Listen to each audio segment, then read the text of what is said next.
Hello everyone, and welcome back to the Cactus Patch. My name is GlitchedCactus, but you can call me Cactus, and today we have a very exciting episode. Today we're going to be discussing a very popular topic in the community right now, weapon and special limitations for future and current tournaments. And joining me about this topic is the man who's never afraid to share his opinion, whether that be on Twitter, YouTube, or his Twitch, Stormy Stormy, how you doing? Yeah, you already know we up in here. We up in this bit. I'll play. Let me stop. Let me stop. I'm gonna try to declare something, because I am on Dapple, so I'm gonna try to respect Alice and her wishes. she ain't say nothing. She probably doesn't care, but I'm gonna try not to cuss. But it may slip here and there. But yeah, what's good? What's good? You already know what it is. Your boy StormySenpai. And for those who maybe somehow don't know you, Stormy, give us a little about yourself, what you do, who you are, all the fun stuff. All right. Well, let's start with the main thing. Most of everybody knows me as that hood commentary guy. For those that know, every Ludi season I do this thing called hood commentary, where the commentary we commentate sets, and we just basically the most unhinged commentary we think of. We cuss, we say what we want, we roast people, we roast the gameplay, we get on everybody, everything you do there. So that's where most people mostly they know me. They know me as the hood commentary guy. I am also a competitive player. I am the captain of Persistence mid level, working on getting higher. I'm also a content creator. I do things on YouTube, and I also am a streamer. So I do stream every now and then. So do follow my Twitch at StormySenpai too if you want to check out some crazy streams with some unhinged commentary and other things. And that's about it, really. Yeah, absolutely. As someone who knows firsthand how Persistence runs as a previous member myself, and of course being one of the first guests on Hood Commentary, you definitely want to be keeping an eye on Stormy. Stormy's got some amazing stuff coming out, amazing videos. It's been a little bit, but you dropped that banger montage. Don't think I didn't forget about that. I see you with that. I'm cooking up one myself. I gotta compete with you there. Thank you, thank you. You already know me. You both go back and forth on those montages, but yeah, no, appreciate Absolutely. it. Yeah, of course. All right. So, of course, the main topic for today, right? The weapon and special limitations. This kind of has been a thing since Splatoon 2 with how Stingray was a problem, missiles were a problem, Mm-hmm.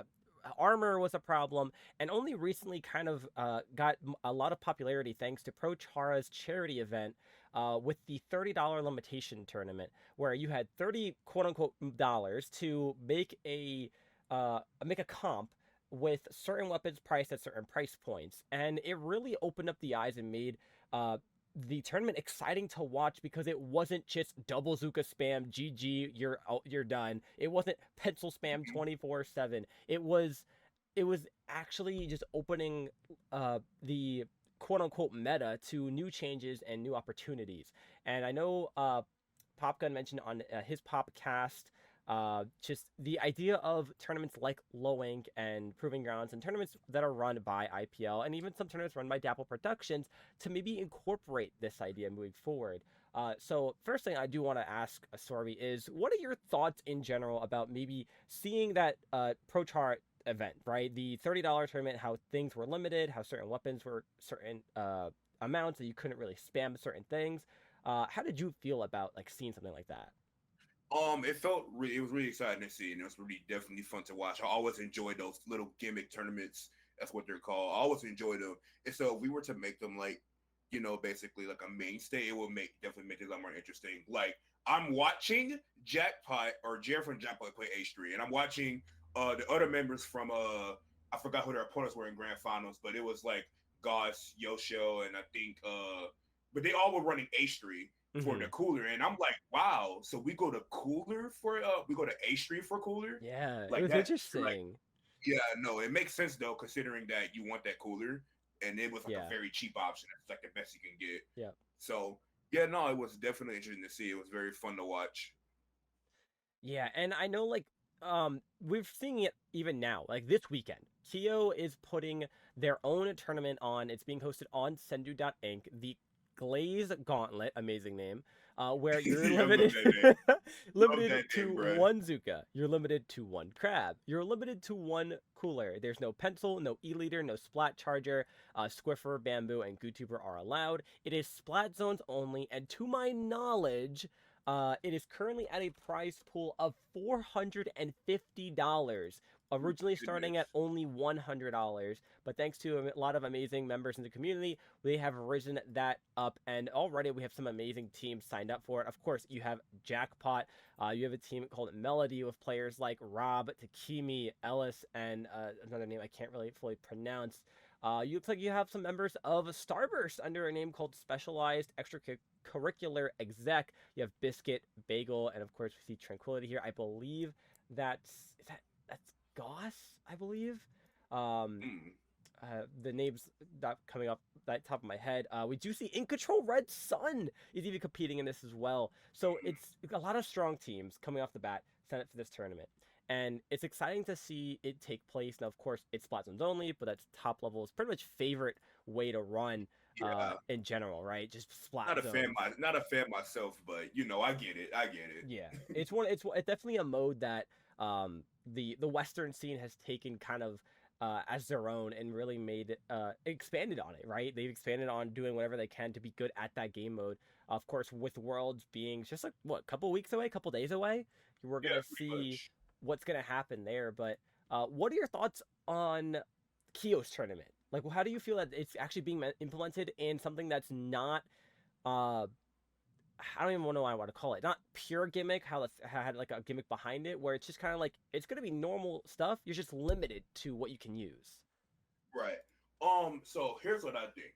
Now, personally, I don't see this like changing too much. Like Hmm. the thing is with this limitation that they have on the specials that they're gonna put, right? To where you limit to one cooler, one Zuka, one crab, you know, and I don't see that changing much because that's changing much of like, especially considering that you want to have those mainstay specials, so you still allow them. Yeah, But limiting double Zuka obviously is huge because that way you can't put shot and squeeze it together. Like, and that's like the thought process there because shot and squeeze it together, right? Yes, Zuka is really good, and that is like the main reason why you would run it. But you got to think about shot and squeeze as weapons. Those are both top tiers. And the thing is with those specials like Cooler and Strikes and Zuka is that for some reason Nintendo put all of those the best specials on those top tiers, yeah, those top tier weapons. Like, and so by doing that, they're going to also limit the amount of weapons you see like that. So you got to pick. You want a squeezer, you want that Neo machine, or you want that shot. Which one are you going to pick? Obviously, if you're smart, you probably pick the shot. yeah. Obviously, like so that's probably what that is, and that's what that's about. So I do see the appeal in that.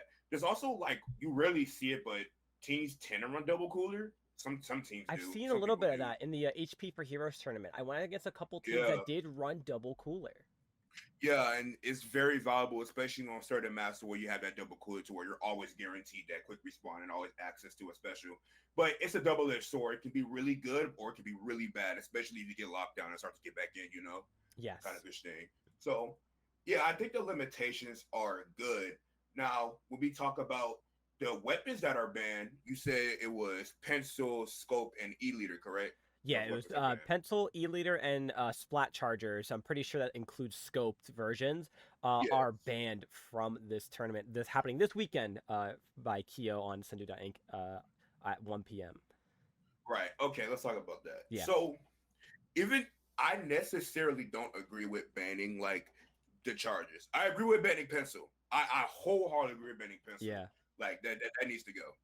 Like banning pencil makes sense, but I don't necessarily agree with banning charges. However, I do understand why he did it. There is a method to that, and I think I understand it. Hmm. I'm not going to put words in Kyo's mouth, but I'm going to go based on what I think it is. So Yeah.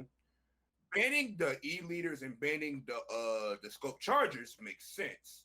Even though I don't agree with it, it makes sense. I understand. And the reason for that is because we're limiting specials, right? So in this tournament, you're only going to have access to like your top tier specials. Will probably be like, I imagine the strongest team will probably run something like, let's throw something out there like Zap, Yeah. V bucket, shot, and something with range to crossfire. Not much I can think of right now on top of my head, but let's go with that, right? Yeah. Or foil squeezer. You know what? Foil squeezer. Yeah. Sure. Yeah. Why Let's not? go with that. It's a little bit of range for crossfire, right? See, the thing is that Charger is without a doubt the best backline in the game. Charger is the best backline. And so when you get rid of a team's chance to run double Zuka to counteract the Charger, because that's the only reason why you really don't see a lot of scopes and a lot of e-leaders, is because double Zuka is a thing. That is a mainstay of competitive double Zuka. And you run Charger into that, or you run like an E-leader into that, you're kind of cooked. You can't do anything. Yeah. So if we're getting rid of double Zuka, then you kind of got to limit the Chargers, unfortunately, because if they didn't, then E-leader and Scope would just kind of run through that entire tournament without any resistance. And that is the truth. The only resistance would be cooler, but if the Charger is, that good and your team has some footing, then good luck, especially when you only have one Zuka, to like move them around. And I guess that is like the thought process that went there. So if you limit the specials, there are certain weapons that can take advantage of that. And I guess they saw Charger as one of them, and it makes sense. I can't really knock them for it. Though I don't agree with banning Chargers, I do understand the thought process, and I can get behind it, basically, is what I'm saying. Yeah, and I gotta agree with you there. I think something that I thought about this, as you were saying it, and kind of like something I thought about while I was thinking of the topic for this episode for this week, is when it comes to these type of limitations and noticing that Kyo did have Chargers banned, it's really opening up the door to force fights. Other backlines. Right? Yeah. Take away the backlines, take away the double Zuka to either get rid of backlines or take away the ability to kind of play safe. Right? Because I know that was a big issue that a lot of top players I've seen mention on their own personal streams, is that it felt hard to actually, in a sense, engage with other players because their whole premise of was stay safe until Zuka's out, and when Zuka's launch, it's somewhere far away where you can't really hit it, and of course it's like one frame to react to try not die to Zuka. Then you also have the premise of Kraken cheese, right? Everyone jumps back to their spawn once they're coolered, Kraken goes in and scores the power clams, there goes the match. So it really kind of shows that Kyo's letting the opportunity appear where you're able to have to force those fights more frequently, and there's less opportunity to stay safe. It's really going to shine through with the teams this weekend. Who's going to be good at those close-up fights? Who's going to be able to turn those 1v1s into 2v1s and really break off of those opportunities to not only win games, but win sets and maybe even win the tournament? Yeah, you also just added more for me to talk about. Putting your head, it's like it's going to force that engagement. One thing I forgot to mention is that when you take out Chargers, there are a lot of weapons that become viable now that Charger is gone. Yes. Rapid blasters for rapid blasters more specifically also become viable, right? Heavy splatlings, right? Those also get to actually play the game now that Charger isn't hopping down on them. Explosher, you can start seeing a lot of explosions on zones depending on the map. You start to see that more because the main reason why you don't see an explosion is because Charger existed, aka Pistol as well. Pistols are Chargers, so you get the point. Like you will now see a lot more of those backline or other backline weapons get a chance to shine now that Kyo has banned the Chargers. Like I said, I don't agree with it, but there's a method to it, and I understand it. Yeah. And I am seeing it. Also, including that, yes, it is very hard to engage with people. I'm not one to talk. My team runs Pencil Shot, 96, and Octobrush. Yeah. Okay, look, I'm not one to talk. We counter pick up Clan Blitz. What? I'm not one to talk. So I completely get it. But it is very hard to engage with people. And a lot of the times you're kind of forced to engage with people. Like if you're playing Clan Blitz and that team has a 96 or anything like that, then you are forced to fight the entire game. You can't sit there and wait. But being forced to fight sucks because you got to fight even when you don't have an opportunity to fight. So it's like, dang, I'm going to sit here and wait for Kraken cheese, or I go in and basically die and then give them a free push. It's like, I got it really sucks. And for zone specifically, when you're forced to sit back because the other team is holding Zuka also sucks. Because there's a lot of times you want to be aggressive and go in, but I can't do that because there's a Charger / there's a Pencil looking down on me from the other side of the map, also threatening to have two Zukas on that side. I understand the method to what Kyo is banning. Like I said, I don't agree with banning Chargers because it unfortunately it eliminates a big player base that plays the weapon. But I will say this: good backlines are able to flex to other backline weapons. Those are the best backlines. So this will really show who got the best backline. type thing. You know what I'm saying? Yeah, absolutely. And one, I just thought of it now with when you mentioned the whole backline thing, right? Yeah, a problem with having backlines, and even like I just thought about this with heavies, right? Like since you brought up the opportunity for heavies to come out, with explos for zones to come out, a problem that they was always had with those, besides other backlines like E-liter, was Zuka spam. If one Mm-hmm. Zuka user missed their shots, you have another one lined up to ready to go, and while they're ready to use theirs, the other Zuka player is building up their Zuka again. So when you take away the chance for more than one Zuka player, that one Zuka user has to be very precise with their timing and their aim Yep. when they're using that special, because now you don't have 2 to 3 Zukas you can launch repeatedly in order to take space or do like half damage to get players weak enough to the point where you're able to eliminate them for a little bit of time. This really opens up Exactly. that door where now players might have to start thinking more strategically how they're going to use that Zuka. Is it going to be at a good time to make sure they can try to get a pick, or are they just going to be stuck in that rut where, oh yeah, I'll just wait for another Zuka. Oh wait, I'm the only Zuka. My shots shouldn't have missed. I need to be My better shots with it. matter. Yeah, your shots actually matter. And of Look, course, like it's lottery, but still. look, my team, we run one Zuka. Like even in this tournament, we run one Zuka. We have one shot player usually. When it's either me or Jolly Bird, we're the two shot players. When one of us are there, I will, if he's playing and Lucio isn't there, I get on V bucket. And the reason for that is because I don't know how to play Squeezer, and I unfortunately cannot play Neo Machine. Well, I can't play Neo Machine, but I think V bucket is better. Yeah. And the reason for that is I don't think double shot is good personally. Like, okay, it's not bad. Double shot is, I'm lying. Double shot is amazing, right? Yeah. But I don't think it doesn't give a comp the coverage it needs. At least our comp, it doesn't give the comp the coverage that we need. That's why V bucket is there. It gives the coverage that we need. But the thing is with double Zuka is that you usually see a shot or a machine or a shot and squeezer, and it's because those weapons give different coverages, and that's why it works. So on our team, we run one Zuka each time, and me and Jolly Bird have expressed anger in this to where we say when we miss our Zuka shots, it's like, God damn it! Like it Yeah. sucks. Yeah, I get One that. Zuka. Yep. Yeah, especially with my team, like on Secret Elixir, we sometimes, if you've fought us before, right? This goes for anyone watching, of course, you as well. Sorry, we've run. I'm not ashamed to say we've run double shot. We've run double Zuka. It's become just because that's what the players on our team just happen to play, and sometimes you can't escape that opportunity where someone can go on something else because they don't have that in Right. their weapon pool. But when you miss your Zuka shots, it sucks. And now you have to It try to sucks. rely on someone else's Zuka shots to try to kind of uh, cover you for the shots you miss and hope they can land it. And if they don't, well, there goes 6 Zuka shots that got no advantage for your team. And now you're in a situation where you have no specials because your resources were all used up. And now you have to try to play for your life. You have to try to win your engagements.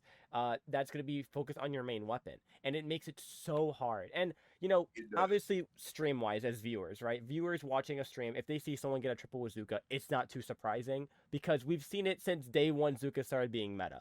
Yeah, it's cool. Literally. It feels nice when you're the one using it, but when you're watching it, it's like whatever. But now that it's gonna be limited, I feel like we're gonna feel a little bit more special about those Zuka shots. Yeah, exactly. It's crazy, right? Like I put it to you like this: back in Cooler Minute, when you were on Persistence, I know you remember this. When me and you both played double shot, but we didn't have a cooler, and people were like, "Oh, why are they not running cooler?" And I'm not saying that they're wrong, but when you have a double shot and you have two Zuka players, well, I mean, cooler is like, of course, important. I'm not knocking that. You definitely Yeah. need it, but you're still going to get value with that double Zuka with the Yep. double shot, right? But like Absolutely. now, persistence, we're running one Zuka because that's just the weapons we play. We Yeah. just run one Zuka, Yeah. and each time I shoot a Zuka or each time Jonathan shoots a Zuka, we have to make sure that we get mileage, we get something out of that Zuka, whether it be a little bit of chip or positioning or some space that we can take, or just one kill at least. We have to make sure that Zuka gets value because we're just running one. Yeah. When you're running two, it kind of doesn't matter unless you pop at the same time like idiots and you don't do anything with it. Yeah, no, because exactly. how it works is one person pops Zuka, and you push in, you get that space, and then you follow with another Zuka into that space you already just took, and then you just do what you need to do after that, basically. So yeah, no, that's limiting it to one Zuka is going to be huge. And then we also got to talk about the other specials like limited to one crab. Two crabs, now I don't think two crabs is that good anymore. I also find it to be a hindrance because I just think that crab isn't like that special anymore. But crab is still really good. One crab is still really good. Yeah. So limiting it to two. See, the thing is, it depends. It's a comp dependent matchup thing. Like if a Yep. team is running double crab and you have the right weapons and the right special to deal with it, then okay, then you're going to be fine. Now, if a comp doesn't have anything to deal with that, then shoot, good luck. So I do understand limiting that. He didn't limit strikes now, did he?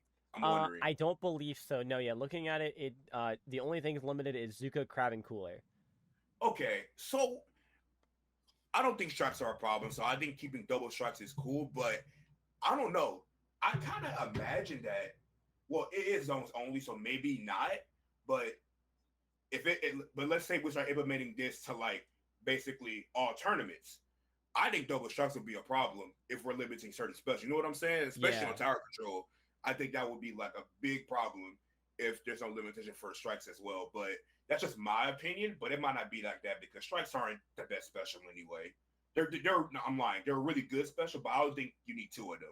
One is enough. Yeah, yeah, exactly. And I think that has to fall down to with how the special is in general, right? So a lot of specials that are used now in the current meta are used to be very aggressive.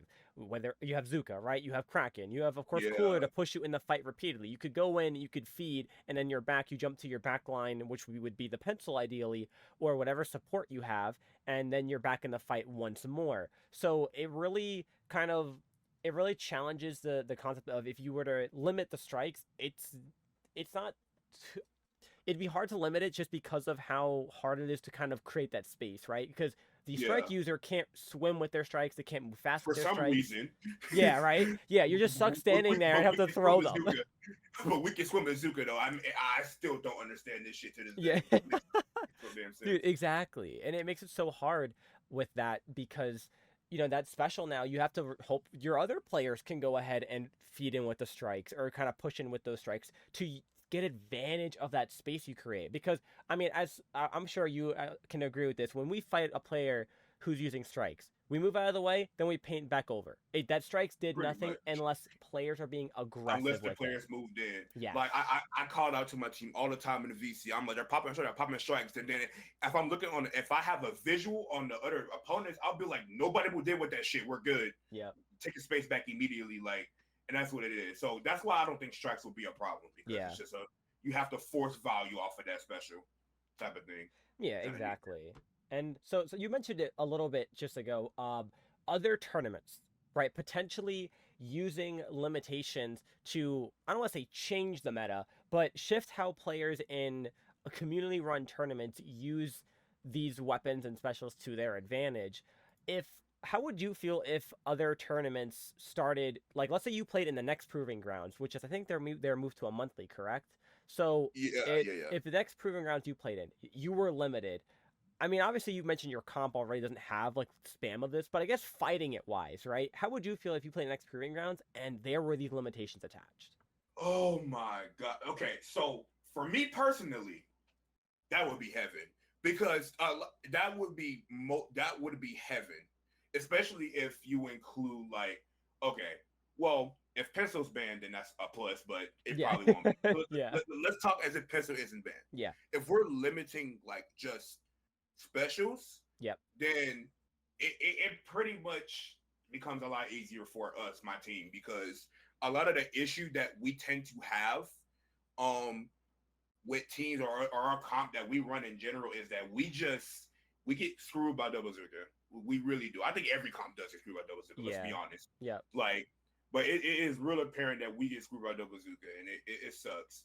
But truth be told, I think I'm lying. Like, I honestly don't think it would change that much for us. See, what we struggle with is certain weapons. We struggle with certain weapons like pencil and like stampers, mainly specifically. Our comp is not built to handle a stamper. It is not. And so it wouldn't change that much for us, but I do know this, that it will feel good to play knowing that we don't have to worry about double Zuka. Yeah. As long as my team, I'm tired of staring down shot and squeezer. I really am. I'm so sick of that. Yeah. I'm so sick of staring down shot and squeezer. I like the how the limitations of the special are like limiting Zuka will force them to pick one. Yes. You go shot or you go squeezer. I'm done staring down both of them. I hate that. I hate it so much. Yeah. And I think it also gives a great open opportunity for the viewers, right? Because that's the other half of Yeah. this battle, right? Besides having to fight it. And I agree with you there. I don't know how many times I have to keep fighting a shot, a squeezer, or even like a weapon like the Neo machine that's going to have a Zuka to support it as a panic pop, because Zuka at this point is still a pretty good panic pop option depending on the situation you're in. But it makes it annoying and it gets tiring, especially for viewers to watching these streams, right? How many times are they going to watch a grand finals and the tournament ends because somebody got a triple bazooka, or somebody, tapped somebody enough with pencil and they pop cooler and their teammates are back rushing the tower, or they're rushing in clams. It's repetitive and it's kind of lackluster and it's not entertaining. Exactly. So I'll speak as somebody who currently only runs one Zuka and one cooler. We run one special, my team. Yeah. We play with these limitations all the time because that's just what we do. Yeah. That's our weapons we play. It forces you mechanically and as like a player, an individual, to play good. Like we don't get our value off of special. Of course, we have Kraken. Okay, so we do get value off of that. Let me stop lying. I'm little Kraken I'm cheese. not afraid to admit it. We're corny. We're corny. Okay, Yeah. We have Kraken. All right, but main and weapon wise and just playing wise, we have to get value on our own. Our pencil player cannot just sit there and put coolers down. Which I mean, they can, but they can't. Yeah. They still need to get chip and get picks instead of just kind of sitting there and putting coolers out. We have to get value. Me as a shot, because we're only running one Zuka, I can't sit there and spam it, because if I try to sit there and spam it, I'm just gonna waste time and I'm giving that space. I gotta go fight shit. Yeah. I do. Like when I'm playing shot for my team, I have to go fight because we're only running one Zuka. That's what I have to go do, and that's just what it is. It forces you to get value for yourself instead of just relying on that special. So I think it's good. Yeah, it challenges the mechanical skill of a lot of players. Now, no longer are they going to just paint forward, back up a couple feet, and then fire Zuka to create that space. Now you have to win your engagements. You have to hope that you're going to land your shots, or just hope that your teammates are close enough to you and you have that team synergy to win those fights and create that space for you, and no longer rely on spamming specials. And I think I really like that. And I would love to see tournaments maybe slowly start implementing it. Now, Popkin did mention on the podcast that when it comes to low-level tournaments, right? Certain low-level tournaments, like maybe from the Ink Up, Little Squid League, and a couple other ones that have opened up from time to time. There's not so much of a need to have those kind of limitations, because low level, you can run almost anything. And not only are players having fun, but it's really exciting to watch. I mean, I haven't watched From the Ink Up in a while, but every time I see like tweets on Twitter of players who were competing, it's so interesting to see the weapons they were using. It's like, wow, like I wish mid-level was like that. I wish top level was like that. Like, how often do you see, a player in top level running maybe like Dowager Dualies that just came out, right? You're not going to see that. Yeah, and I can, I'm going to be straight up honest, because, I'm very straightforward. You know me, Cactus, so hear me out here. Here's the difference between that mid-level, high level, and top level, and for low level, is that in low level, to be blunt, I'm going to be straight up, the players are not good enough to play meta. They're not informed yet. That's what I think. They're not informed yet to play meta like that. If they were to go in and run shot and squeezer together with a pencil, I don't think they have the mechanical skill and that thought process and coordination to be able to do that right and just win every game, because their comp is just better. They're still going to lose because they're just not on that level yet. They're not informed yet. When they are ready and they are on that form yet, then they'll win. Case in point, example team that won Ink with a meta comp, or with a somewhat meta comp, Red Pacific. Yes. They came in with, I think, a shot, a pencil, a stamper, and octobrush. Now, that's not exactly meta, but you know what? For the point I'm trying to make, we're going to use them anyway. Because they were that good and of that level and that developed, that's why they won that low Ink with that comp that just basically destroys everything else. Yeah. Because they were good enough and they were ready to be in mid-level. That's why they won. Other teams and other players who aren't ready cannot play those meta weapons and win it because they're not developed enough. and that's why low level and other low level terms are interesting to watch because they just play what they're good at and go and try to win because you're able to do that in low level. Yeah, no, I agree completely, and I mean we've seen it repeat itself, time and time again. Teams that win low link win with very, like you said, pretty semi-meta, casual comps that they like to run themselves. But when you start looking at how those teams progress into further tournaments like SOS, like Proving Grounds, like Triton Cup, like Paddling Pool, you notice they have to start shifting to what the mid to top level players play. Yes, They adjust to the meta. So I can agree with you there that I've lived it through myself back when I was moving up the low level ladder in playing in those low level tournaments. We would run all kinds of crazy comps. I used to be on a Division 8 team, shout out Cephalosouls who's not around anymore, but we ran with a Hydra player. And once I moved on from them and played for Aquatic Vanguard, I noticed that skill gap of how crazy the weapons you had to play was if you not only just wanted to have like, not want to say have fun, but you wanted to win. You wanted to win. Yeah. Exactly. You couldn't just play those goofy comps anymore. You had to actually play what the game and what other players wanted and needed to win those matches. Exactly. Like, okay, I'm gonna be blunt. Here we go, Cactus. It's nigga, we can be stubborn all we want. We can sit up here and say anything can win, and that is true. Yes. Anything can win if you put the effort and time to it. Yes, absolutely. But to be completely blunt, if you don't have at least one top tier in your comp, you're not winning shit. Mm-hmm. And that is the truth. Yeah. If you don't have one top tier, whether it be a zap, a shot, a pencil, if you don't have at least one of those in your comp, one of those top tiers, you're not winning anything. And not at mid level, not at high level, and definitely not at top level. Don't be top level. Oh boy, you don't got one of those, you're definitely not winning shit. Yeah. And that is the truth. When you are low level, those play, like I said, I'm a pre myself, but they're not developed enough to run those meta weapons and win.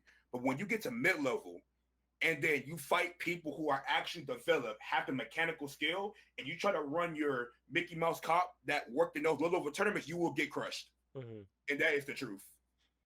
Yeah, it's very telling on how these tournaments have, when it comes to teams that have to run certain comps. And I remember, just when thinking about it once again, I keep referencing Pop Gun, but he had a great segment about it on the podcast regarding this topic. Is that it's very hard to figure out when you should and shouldn't start banning weapons and specials, right? Like I said, he mentioned that in S2 they wanted to ban those very popular weapons like Stingray and armor and everything.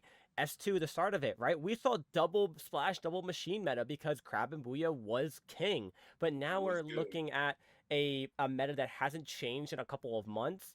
That's very hard to adjust, especially when Nintendo's not releasing patches that fixes that, which again, not expected to. They cater more towards the turf war fans and how turf war is affected with these weapon changes rather than the competitive side, because let's be real, we are that 0.01% of the Splatoon scene.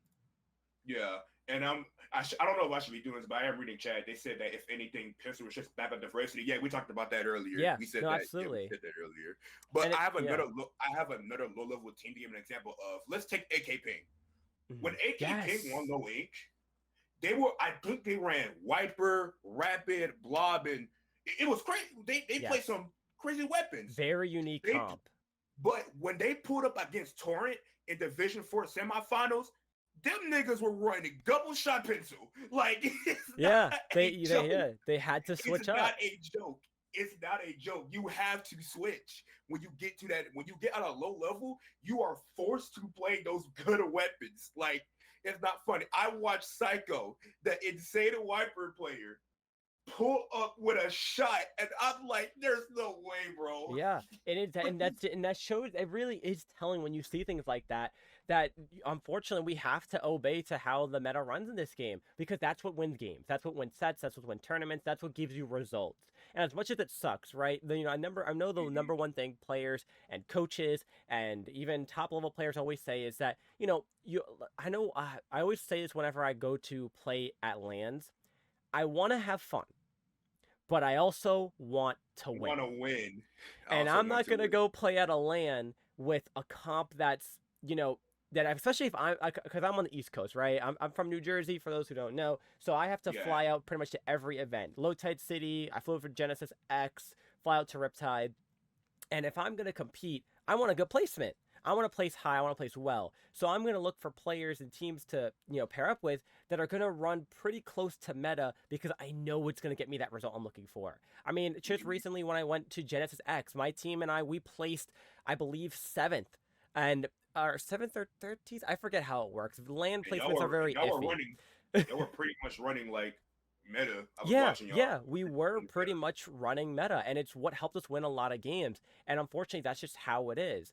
Am I happy I got the result I did? Absolutely. And I still had a good time because we were able to at least have one or two players not play meta. So as long as you have, like you mentioned, you got to have at least one meta weapon if you want a chance at, getting those results you're looking for to get those Mhm. wins. Yeah, exactly.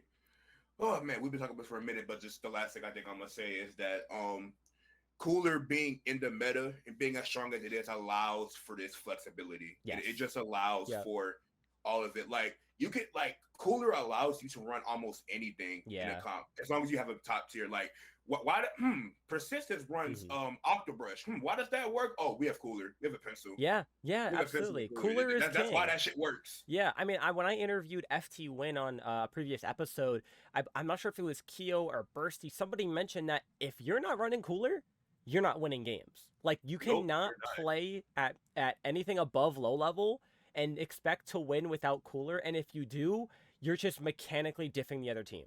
Hey, I'm just saying, we ran no Cooler for a while when you were on the team Cactus. So I guess we were diffing some people. We I'm just were. saying. Listen, we were. Yeah, I'm just saying. No, I'm it's just where saying. it's true because I mean, if you're able to outpace Cooler, you have something special going on. But as we climb that ladder, as we escape, I'm confident to say that persistence is Div 3 plus, 100%.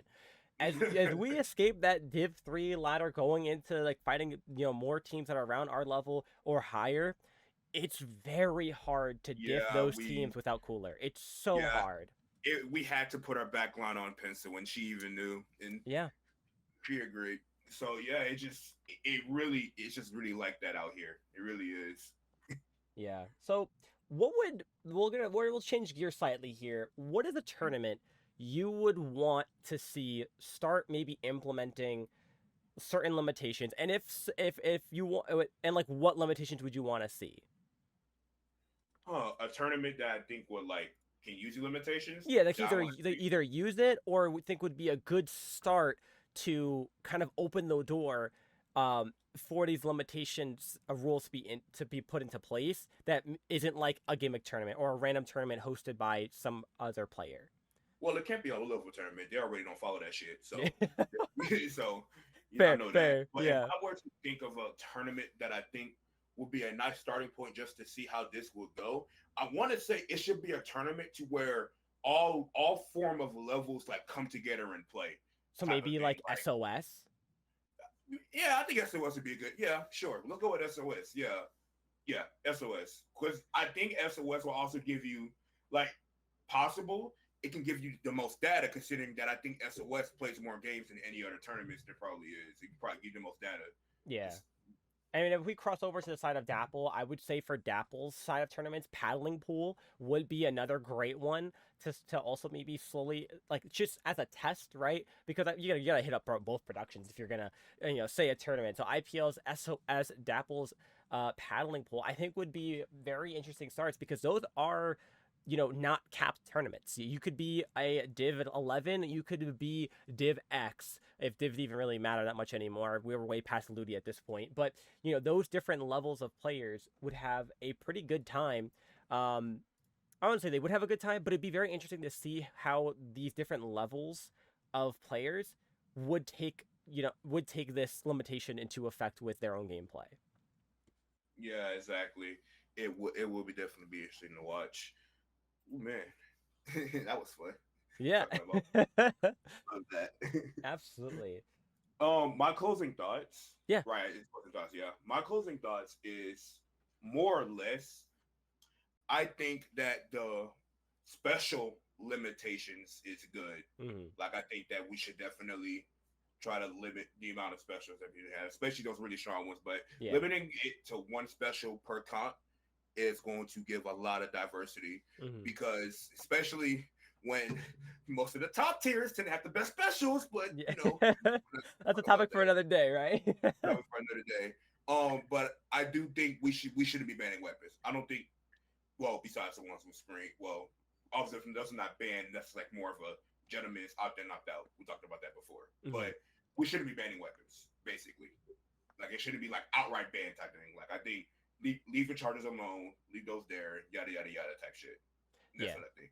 Yeah, no, I think that's a reasonable closing thought to have, and I agree with that. When you start limiting certain specials to like again, like let's say ones. Let's start with Zuka, right? Let's say a tournament out there that's run weekly, monthly, whatever it may be, decides, hey, one Zuka only. Now you open up the door for players to maybe, of course, still run pencil or run zap, and of course a shot or something. But now you get to experiment the other two weapons, right? There's your cooler user, there's your shot user or your Zuka user. You have two other weapons and specials that you could start working with. Now, of course, you could bring in Yeah, the crab, you could bring in Stamper, you could bring in maybe even Splash, of course, because Splash has a lot of great paint output. But that allows so much diversity in weapons and other specials that aren't used as frequently. I know ProChar released a video kind of recapping, I believe it was his event, on the weapons and specials that were used consistently, and pencil was picked like 90%, which is insane to think about. But it allows more specials to have a new shining of light. I mean, I know Reef Slider's been kind yeah, of popping off for zones lately because it yeah. It caps has. so easily. Yeah, it has. Unfortunately, no really good weapons have it except for Tetris. But the problem with Tetris is that well, cooler exists, so it kind of Yeah. neutralizes. It's kind of what it does. But back to I want to mention one more thing about Kyo's tournament. Yeah. Banning pencil opens up a lot. Like Mm-hmm. opens up for those other cooler weapons like Dynamo, Zap. And you see a lot of trials. Like you see, I already know we see a lot of Zap and Tri Slosher, but as far as top level goes, at the highest level of play, you see more pencil. Like, and honestly, we're starting to see more pencil in general. Like, we're starting to see a lot more pencil in general over any other cooler option because, well, main weapon wise, pencil is just better than every other weapon with cooler. Like, and that is basically kind of what it is. So by banning pencil, but in the Kyo's tournament, we're going to see Zaps, we're going to see Dynamos, so Tri Sloshers, and but if people are feeling quirky, maybe A3, but nah, unfortunately. Yeah. No, absolutely. Well, with that rounding off the closing thoughts, Stormy, thank you so much for joining me on the episode. Why don't you go ahead and give yourself a shout out or shout out whoever, whatever you would like, so we know where to find you and maybe a follow up with you, whatever socials it might be. I'm going to embarrass somebody. I don't know if they're watching, but shout out to my lovely girlfriend, Wug. Love you so much. Let me go ahead and embarrass you real quick. Yeah, you can put in my DMs, yell at me later. Anyways, anyways, thank you guys so much for watching. You can find me on Twitter at Stormy Spam. You can find me on Twitch doing dumb things at StormySenpai 2. And if you want to look at my YouTube channel where I barely post anything at all, but I have a lot of subscribers, Stormy Senpai. So thank you guys so much. That was Stormy, and of course, I am your host, GlitchedCactus. Thank you all so much for watching the Cactus Patch, and we'll see you for the next episode, hopefully next week. Thank you guys for watching, and have a good rest of your day, evening, or night.